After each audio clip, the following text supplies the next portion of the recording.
Hello everyone, my name is Ahmed El-Gamal. I'll be presenting a case of mechanical aortic valve thrombosis presenting as ST elevation MI. We have no financial disclosures. As a background, the annual rate of mechanical aortic valve thrombosis ranges between 0.7 to 5.9%. The clinical presentation ranges from asymptomatic to overt cardiogenic shock. ST elevation MI is considered a rare and peculiar presentation of mechanical aortic valve thrombosis. All right, let's start with the case. This is a 51-year-old female with a known history of an on-X mechanical aortic valve that was implanted 3 years prior to presentation, as well as coronary artery disease with a known chronic total occlusion of the RCA.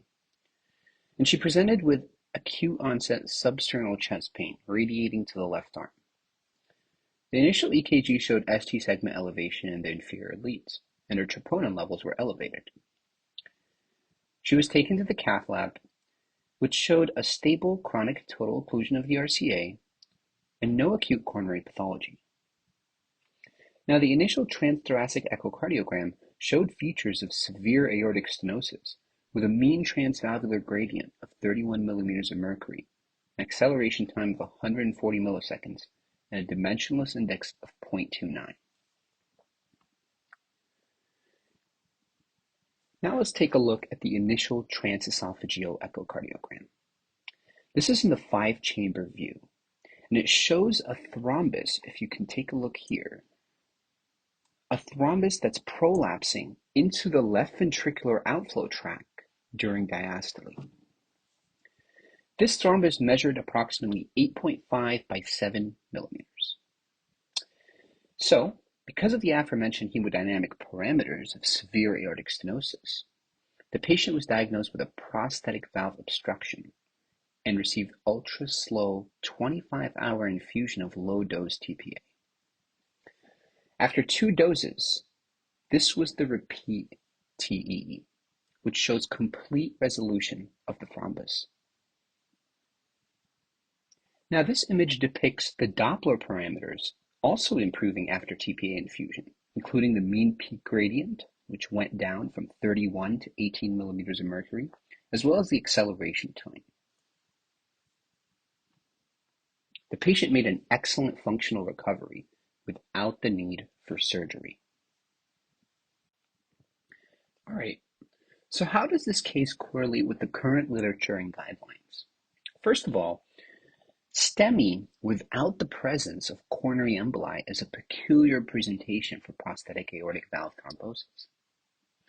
The on-X mechanical valves are unique in that the INR target for these patients is relatively lower, between 1.5 to 2. Now, mind you, our patient did have multiple subtherapeutic INR levels prior to her presentation. Now, the current guidelines, as outlined by this algorithm, recommend either thrombolytic therapy or surgical therapy, depending on the size of the thrombus and the hemodynamic stability of the patient.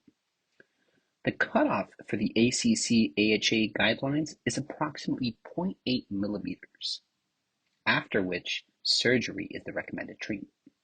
However, recent trials such as the PRO-TEE trial, in which the average thrombus size was approximately 0.6 millimeters, demonstrated the benefit of echo-guided slow thrombolysis, which obviated the need for surgery in our patient.